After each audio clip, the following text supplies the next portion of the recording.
그러나 그 날과 그 때는 아무도 모르나니 하늘의 천사들도 아들도 모르고 오직 아버지만 아시느니라. 노아의 때와 같이 인자의 임함도 그러하리라. 홍수전에 노아가 방주에 들어가던 날까지 사람들이 먹고 마시고 장가들고 시집가고 있으면서 홍수가 나서 그들을 다 멸하기까지 깨닫지 못하였으니 인자의 임함도 이와 같으리라. 그때 두 사람이 밭에 있음에 한 사람은 데려가고 한 사람은 버려둠을 당할 것이요, 두 여자가 맷돌질을 하고 있음에 한 사람은 데려가고 한 사람은 버려둠을 당할 것이니라. 그러므로 깨어 있으라. 어느 날에 너희 주가 임할는지 너희가 알지 못함이니라.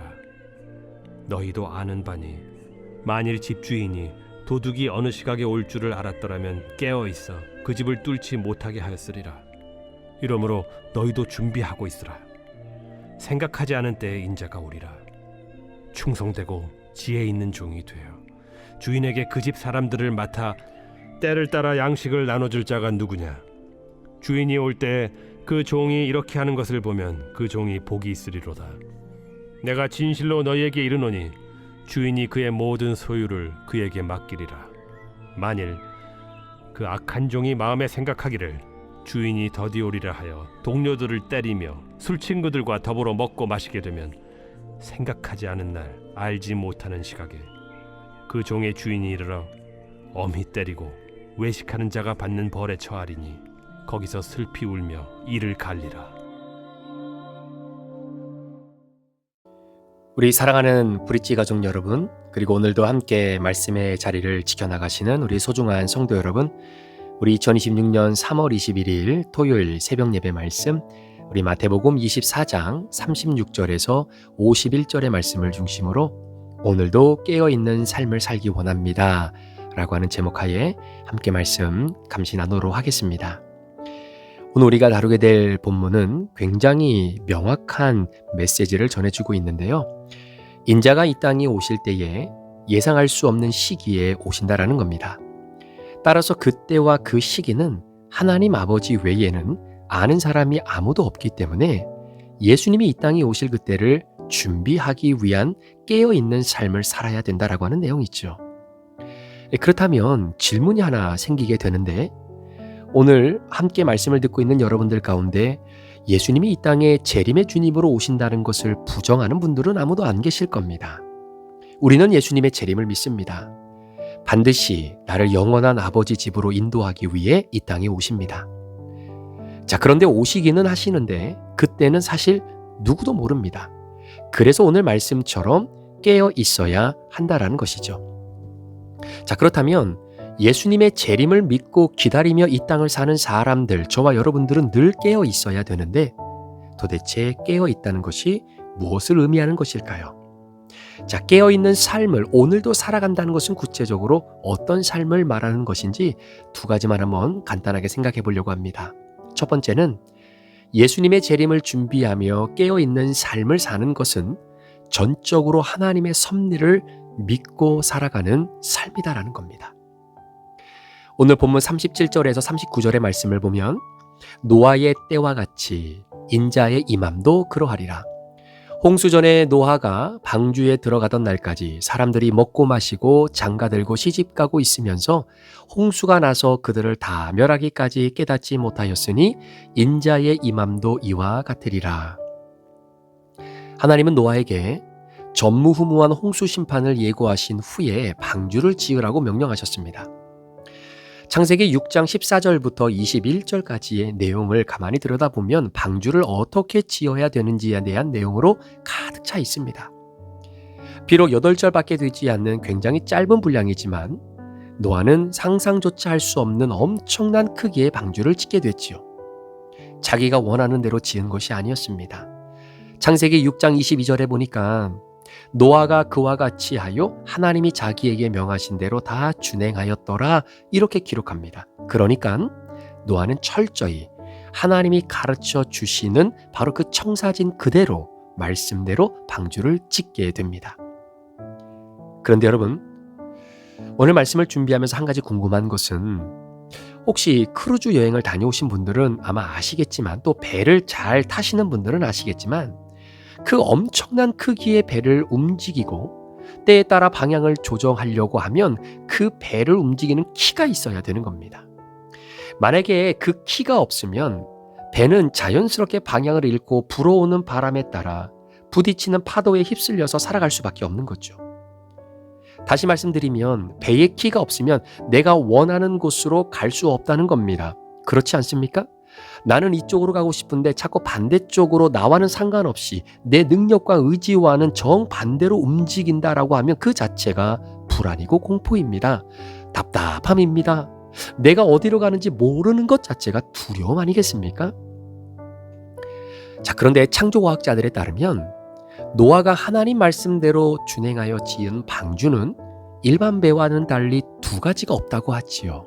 첫 번째는 스스로 배를 움직일 수 있는 추진 동력이 없다는 겁니다. 그리고 둘째는 방향을 잡을 수 있는 배의 키가 없다는 겁니다. 여러분, 이게 무슨 말입니까? 방주 안에서는 내가 할 수 있는 일이라고는 일 하나도 없다는 말입니다. 그러니까 곰곰이 생각이 나는 거죠. 자, 여러분 같으면 하나님이 자신에게 명하신 대로 순종하며 방주를 지었는데 도대체 이 방주가 어디로 갈지, 어떻게 갈지, 언제까지 방주 안에 있어야 할지, 아니 방주 안에서는 나올 수 있기는 한 것인지 이런 걱정이 안 되겠습니까? 제가 만약에 노아였다면 하나님, 죄송하지만 하나님 말씀하신 대로 방주를 다 짓기는 했는데 가만히 보니까 가장 중요한 바로 키가 없는데요. 급하게라도 빨리 하나를 만들기는 해야 될 것 같은데 하나님 어떻게 했으면 좋겠습니까? 물어볼 마음이 없었겠습니까? 저 같으면 물어봤을 것 같아요. 그렇다고 지금처럼 무슨 소프트웨어가 있어서 자율주행으로 그 큰 배가 원하는 방향대로 잘 가고 있을 수 있는 그런 시대도 아니지 않습니까? 뭔가 열심히 준비한 것 같기는 한데 그 다음에는 내가 뭐를 해야 될지 아무런 생각이 나지 않을 때가 있지 않으세요? 방향을 설정할 키도 없고 무엇을 어떻게 해야 할지에 대한 해답도 없고 순간 방주의 문이 쾅 하고 닫히는 순간은 이루 말할 수 없는 멘붕에 빠져버리게 되는 겁니다. 그러니까 정신없이 여기까지 달려오기는 왔는데 순간 모든 것이 정지되고 멈추어버린 것 같은 느낌이 들 때가 있다라는 것이죠. 차를 탈 때 종종 문이 열렸다라고 하는 경고음이 들릴 때가 있습니다. 그런데 이런 경고음은요, 차가 가만히 정차하고 있을 때 들리는 소리가 아니죠. 바로 운행하고 있을 때 그런 시그널이 뜨는 겁니다. 그리고 차가 한 30에서 40마일 정도로 달리면 자동으로 문이 치크닥하고 잠깁니다. 하나님이 문을 닫으셨다라는 건 멈춰 있다는 것이 아니라 이동 중이다라는 거예요. 내가 이 자리에서 고립되어 있다는 뜻이 아닙니다. 방주는 그렇게 문을 굳게 닫은 후에 어디론가 이동을 하고 있는 겁니다. 방주가 가야 할 곳에 이르게 되는 거죠. 어디입니까? 성경에 보니까 방주가 아라랏산에 머물렀으며 이렇게 기록합니다. 그러니까 여러분, 하나님께서 노아로 하여금 짓게 했던 이 방주가 정박하기에, 그리고 노아가 정착하기에 가장 좋은 땅으로 하나님이 그 방주를 운전해 가셨다는 것을 보게 됐죠. 우리 사랑하는 성도 여러분, 직장과 만남과 건강 그리고 성장의 문이 수시로 닫힐 때가 있습니다. 그랬을 때 우리는 내 스스로가 고립되어 있었다라고 생각합니다. 멈춰져 있다라고 생각합니다. 그런데 노아 시대의 이 방주 이야기를 통해서 우리 주님이 말씀해 주시고자 하는 것은 고립이 아니라는 겁니다. 멈춘 것은 멈춰선 게 아니다라는 겁니다. 하나님이 나를 데리고 문을 닫으신 다음에 운행하고 계신다라는 사실입니다. 그러니까 지금과는 다른 관계, 지금보다는 더 아름다운 진로, 지금과는 비교할 수 없을 만큼의 아름다운 계획, 더 나은 나의 아름다운 모습으로 더 나은 우리 가족을 향해 하나님이 우리를 이끌어가고 계신다라는 사실이죠. 나를 품에 간직한 채로 보호하시면서 앞으로 나아가고 계시는 것을 우리가 반드시 믿고 살아야 됩니다. 이 믿음이 노아에게 없었다면 어떻게 그 오랫동안 노아가 마치 사람들에게 미친 사람이라고 하는 소리까지 들어가면서 아랑곳하지 않고 끝까지 말씀을 준행하며 방주를 지었겠습니까? 여러분, 성경에 보면 예수님께서 행하셨던 많은 기적들이 있습니다. 그런데 그 모든 기적은 다른 무엇으로 이루어진 것이 아니라 하나님의 말씀으로 지어지고 이루어졌지요. 예를 들어 일어나 걸어라, 바다야 잠잠하라, 귀신아 그 안에서 나와라. 이런 모든 기적의 근원이 되는 것은 바로 하나님의 말씀으로 이루셨다는 것을 보게 됩니다. 자, 그러면 예수님이 베푸신 기적 중에 가장 큰 기적이 뭘까요? 어떤 사람은 5,000명이나 넘는 사람들이 보리떡 5개와 물고기 2마리로 많이 먹고 배불리 먹어도 12광주리가 남았던 오병이어의 사건이라고 말하는 사람도 있을 것입니다. 아니면 죽은 사람도 살려냈던 나사로의 부활 사건이라고 말하는 사람도 있을 겁니다. 물론 중요한 기적이지요. 그러나 예수님이 이 땅에서 행하신 그 많은 기적들 중에 최고의 기적은 바로 십자가의 사건입니다. 여러분, 오병이어는 5,000명 넘는 사람이고요. 나사로를 살린 것은 한 사람 살린 것인데 예수님이 십자가를 통해서 모든 인류를 살리는 기적을 이뤄내게 된 겁니다. 자, 그렇다면 그 십자가 사건도 말씀으로 하셨을까요? 자, 빌라도가 신문합니다. 그런데 그때 성경은 말하기를 침묵하시고 아무 말씀도 하지 않으셨다라고 기록합니다. 여러분, 그때 예수님의 침묵이 가장 큰 기적을 만들어내신 겁니다. 마찬가지로 우리는 하나님의 침묵을 경험할 때가 있습니다. 하나님 언제까지입니까? 하나님 좀 빨리 해주시면 안 될까요? 하나님 요 시기가 지나면 아무런 의미가 없습니다. 지금 빨리 말씀해 주셔야 다음 단계로 진행이 되는데 왜 아무런 말씀을 하지 않으십니까? 하나님, 제가 겪고 있는 이 상황들 도대체 언제 마무리되는 겁니까? 언제 이 고난이 끝납니까? 아, 답답한데 뭐라고 얘기 좀 해 주십시오. 그러나 우리는 침묵을 기다려야 됩니다. 이유는 그 침묵이 가장 큰 기적을 만들어냈다는 사실을 기억할 수 있기 때문입니다. 여러분, 하나님께서 우리의 고난을 제거해 주실 때 여러분, 그 고난을 당장 제거해 주실 힘이 없으셔서 그런 것이 아니죠. 때로는 일부러 지체하실 때가 있습니다. 신명기 7장 22절의 말씀에 보니까 내 하나님 여호와께서 이 민족들, 그러니까 이방 민족들이겠죠? 이 이방 민족들을 내 앞에서 조금씩 쫓아내시리니 이렇게 기록하고 있습니다. 한꺼번에 다 쫓아내지 않고요. 조금씩 쫓아내시겠다라는 겁니다. 여러분, 빨리 해주면 좋겠는데 왜 조금씩 하실까요? 우리는 하나님의 뜻을 다 알지 못합니다.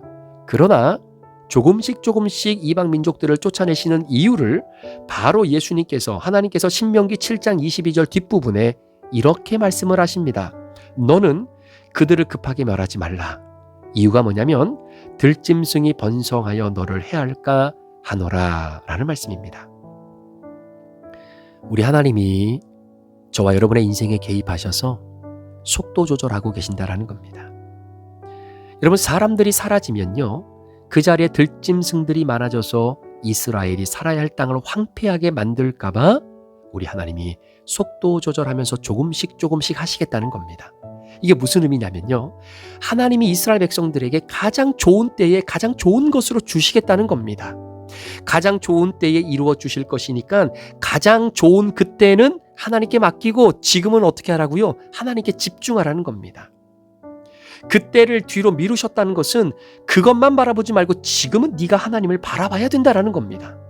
조금 하시겠다라고 하는 것은 이루어진 것이 없어도, 해결되는 것이 없어도 내가 반드시 이룰 것이다라고 하는 믿음 속에 너는 지금 나를 사랑할 수 있느냐라고 물어보고 계시는 겁니다.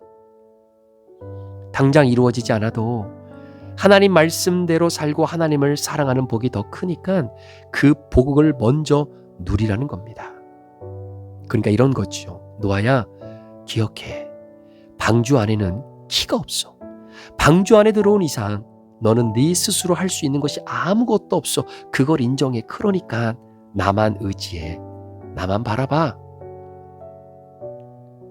사랑하는 성도 여러분, 예수님을 믿어도 잘 될 때가 있고요, 믿어도 안 될 때가 있습니다.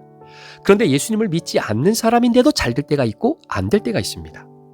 기도를 열심히 하는데 건강한 사람이 있고 건강하지 않는 사람이 있습니다. 그런데 기도를 안 하는데도 건강한 사람이 있고 건강하지 않는 사람이 있습니다. 여러분 보시기에는 믿음이라는 것과 우리의 삶에 어떤 상관관계가 있어 보이십니까? 없어 보이세요? 이 정도만 아예 없는 것 아닙니까? 그런데 우리는 어떻게 믿습니까? 마치 상관관계가 있는 것처럼 믿잖아요. 야, 너 교회에 빠지지 말고 잘 다녀봐. 잘 된다니까. 야, 기도 열심히 해봐. 성공한다니까. 아, 이번에 합격할걸? 하나님의 주권 아래에 있는 모든 것들입니다. 그런데 여러분, 하나님의 최대 관심사는 여러분의 성공, 여러분의 건강, 여러분의 진로, 여러분들의 물질이 아니다라고 말씀을 드렸잖아요. 하나님의 최대의 관심사는 잘 되든 안 되든, 실패했든 성공했든, 잘 살고 있든 못 살고 있든 하나님이랑 그냥 하나님의 자녀로 같이 사는 겁니다. 구원의 확신을 가지고 구원받은 하나님의 자녀로 이 땅을 살아가는 겁니다. 하나님이 원하시는 것은 그거 하나밖에 없습니다. 그것 때문에 예수님이 십자가에 못 박혀 죽으셨기 때문입니다. 하나님의 자녀가 되라고 예수님이 그 십자가의 모진 고통을 달게 받고 침묵 가운데에 죽고 부활하신 겁니다. 이유는 침묵하셔야 우리의 구원이 이루어지기 때문입니다. 우리 사랑하는 성도 여러분, 하나님은 노아를 향해 하나님이 직접 준비하신 그 길을 믿고 따르라고 하십니다. 하나님이 따르라고 하시는 것은 이미 하나님은 그 길을 찾았다라는 의미입니다. 그러니까 나를 따라오라고 하셨겠죠. 하나님이 따라오라고 해놓고서는 하나님도 어디로 가야 될지 몰라 진퇴양난하면 어떻게 사람을 따라오라고 하겠습니까? 혹시 오늘 예배 가운데에 또 말씀 가운데에 우리 성도님들 속에 인생의 방주 안에 들어와 계신 분들이 있습니까? 방주 안에서 노아가 할 수 있는 일이라고는 운전이 아니었습니다. 자신이 생각하고 찾아낸 목적지가 아니었습니다. 내가 할 수 있는 일이라고는 아무것도 없다는 나의 한계를 인정하고 무한하신 하나님께 소망을 두는 것밖에는 없습니다. 그 연습을 문이 꼭 닫힌 인생의 방주에서 경험하고 계신다면 고립이 아닌 거예요. 멈춰섬이 아닌 겁니다. 지금 이 순간에도 하나님은 여러분이 몸담고 있는 인생의 방주, 가정의 방주를 운전해 가고 계시는 겁니다. 하나님은 무한하신데 하나님의 자녀는 왜 한계를 느끼며 오늘을 살아가야 될까요? 왜 많이 주시지 않고 조금만 주셨을까요? 나의 소유와 시간과 지혜와 능력이 유한하다라고 하는 것은 소중한 걸 선택하라는 겁니다. 여러분, 휴지가 많을 때는요, 아끼지 않고 막 쓰겠지만 별로 없으면 가장 필요할 때만 씁니다. 영원히 산다면 아무거나 해도 되지만 내 인생이 일주일만 남았다라고 가정한다면 가장 소중한 걸 할 겁니다. 능력의 한계가 있다는 것은 온 힘을 다해 하나님을 위해 살라는 거예요. 그게 가장 완전한 일이기 때문입니다. 소유의 한계가 있으십니까? 그것으로 하나님을 위해 쓰라는 겁니다. 그게 가장 가치 있는 일이기 때문입니다. 지혜의 한계가 있다는 것은 다른 게 아니라 하나님을 아는 것에 먼저 우선순위를 두라는 겁니다. 그것이 가장 중요한 일이기 때문입니다. 저와 여러분 삶에 한계가 있다는 것은 세상 사람의 모습으로 살지 말고 하나님의 자녀로 살라는 겁니다. 하나님을 위해, 하나님과 함께하기 위해, 하나님을 사랑하기 위해 살라는 것입니다. 그게 가장 잘 사는 것이기 때문이겠죠. 두 번째로 예수님의 재림을 준비하며 깨어있는 삶은 이 땅에서 내가 쥐고 있는 것을 놓는 훈련을 하며 사는 삶입니다. 자, 오늘 본문 40절에서 42절 말씀을 한번 보십시오. 그때에 두 사람이 밭에 있음에 한 사람은 데려가고 한 사람은 버려둠을 당할 것이요. 두 여자가 맷돌질을 하고 있음에 한 사람은 데려가고 한 사람은 버려둠을 당할 것이니라. 그러므로 깨어있으라. 어느 날에 너의 주가 임할는지 너희가 알지 못함이니라. 자, 이 부분은 제가 여러분들과 사도행전 시리즈를 여러분들과 나누면서 성령 충만은 잘 살고 잘 죽는 것입니다 라고 하는 제목으로 말씀을 나눌 때 함께 다루었던 부분인데요. 자, 한 번 더 들어보십시오. 자, 여기서 버려둠을 당하다라고 하는 의미는 이런 겁니다. 한 사람은 잠자고 있는 곳에서 데려감을 당하고 다른 한 사람은 그냥 그 자리에서 계속 자고 있는 것이 버려둠을 당한 겁니다. 한 사람은 맷돌을 갈다가 들림을 받았는데요. 다른 한 사람은 여전히 그곳에서 맷돌을 돌리고 있는 것이 버려둠을 당한 겁니다. 여러분, 신자나 불신자나 이 땅에서 살아가는 모습은 똑같습니다. 쉼을 위해 누울 집이 필요해요. 덮을 이불이 필요합니다. 먹고 살기 위해 맷돌이 필요합니다. 그런데 신자는 이 땅에서 새 하늘과 새 땅으로 데려감을 얻는 사람이고, 불신자는 이 땅에 그대로 버려둠을 당하는 사람들입니다. 그러니까 보십시오. 여러분, 마지막 날 지옥이 어딜까? 그냥 버려둠을 당한 곳, 그곳이 지옥이 될 것이라고 생각되지 않으십니까? 그러니까 심판날에 지금 이 땅에 베풀어지고 있는 하나님의 은혜가 싹 다 거두어지면 이 땅에 버림받은 사람들은 그대로 지옥을 사는 것이겠죠. 그런데 이 땅에서 살던 신자들이 새하늘과 새 땅으로 들림받을 때 일어나는 일이 무엇입니까? 나만 옮겨지는 것이지 이 땅에서 내가 열심히 돌렸던 그 맷돌도 같이 옮겨지는 것이 아닙니다. 나만 옮겨지는 것이지 내가 덮고 잤던 그 이불까지 옮겨지는 것이 아닙니다. 여러분, 데려감을 받는 사람들은요, 새하늘과 새 땅에 이미 준비된 새 것을 쓰는 것이지 이 땅에서 썼던 것을 그대로 쓰는 것이 아닙니다. 그러나 내가 지금 쓰고 있는 그 맷돌 있잖아요. 그 이불 계속해서 쓰는 사람은 이 땅에 버려둠을 당한 사람이다라는 겁니다. 사랑하는 성도 여러분, 이 땅에서 지금 여러분이 사용하고 있는 맷돌, 이불, 잠자리요, 그건 너무나 중요한 겁니다. 그러니까 잘 사용하셔야 됩니다. 그런데 중요한 것이 뭐냐면 데려감을 당할 때는 버려두는 것이 맞는 겁니다. 그게 잘 돼야 됩니다.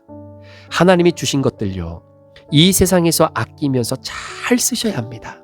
그런데 중요한 것은 하나님께서 됐다, 가자라고 하실 때 내려놓는 것이 맞는 겁니다. 그래서 예수님의 재림을 기다리며 오늘을 깨어 살아가는 사람의 최종 목적지가 무엇입니까? 이 땅에서의 집착이 적어지고 욕심이 죽어지다가 잘 내려놓고 잘 죽는 것, 그것이 우리 마지막 때에 깨어있는 하나님의 자녀들의 모습이다라는 것이죠.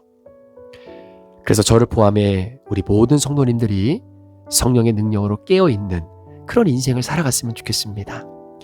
오늘 주신 말씀을 마무리하면서 나는 주님의 재림을 기다리는 인생을 살고 있는지, 그렇다면 그때를 모르기에 오늘 하루도 그래서 깨어 있어야 함을 인식하고 하나님의 섭리와 이끄심을 철저히 믿으며 이 세상에서 집착을 조금씩 내려놓는 그런 훈련, 그런 양육 오늘도 잘 받고 살아가는 우리 모두가 되시기를 우리 구주 예수 그리스도의 이름으로 간절히 축원합니다. 아멘.